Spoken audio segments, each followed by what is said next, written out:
How's it going, guys? Rhino here, and I'm kind of bringing you a random video. I don't have a lot planned for this. It's just something I wanted to talk about, so I'm kind of just spitballing here. But it's something that I've just been thinking about. It's been in the back of my mind. It's something that I think is important to remember. So basically what it is the idea of I don't know. When someone asks you a question and you don't know the answer to it, actually being able to say, I don't know, instead of substituting in either a lie or a fake truth. And I think there's a difference between the two, because a lie, I think, is intentional, and then a fake truth is a substitution for a truth that you think or believe is true on faith. Obviously, I'm talking about religion here. So the reason why I'm talking about this is because for someone like me, why I became an atheist is because I was raised to be extremely open-minded. Other people, not so much. So when I see people like Ray Comfort or Ken Ham make these arguments against evolution and science based on their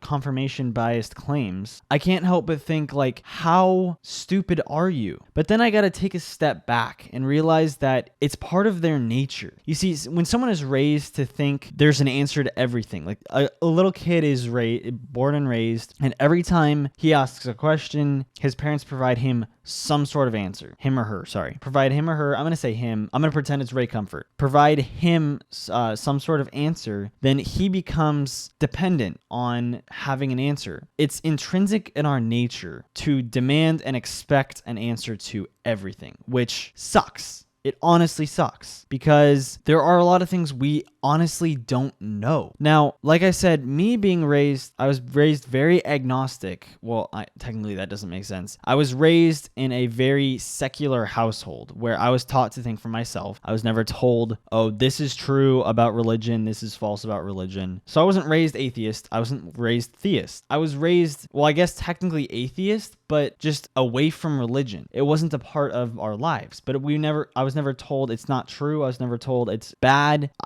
Religion never came up in my household. And so when I asked a question, except for when I was really young, but as I grew up, when I asked a question, my parents, if they didn't know the answer, they would say, I don't know. Does God exist? I don't know. What happens after you die? I don't know. And so because of that, I grew up being fine with the answer, I don't know. I still ain't. When people say, why or what happens after you die? I don't know, and I'm perfectly fine with that answer. I've actually come to terms with that. So I'm not even afraid of death. But for Ray Comfort and people like him, he expects an answer. And so because he was raised expecting that answer, he doesn't like science, because science goes against what he believes word for word. And so he has to speak out against science. But science doesn't have the answer for everything he wants the answer for. Science does not have the answer for, is there a God? And actually, it doesn't even have a claim on, is there a God? Science is the study of the natural world. God is supernatural, whether he exists or not. He or she exists or not. And actually, on a quick side note, I love the George Carlin video where he talks about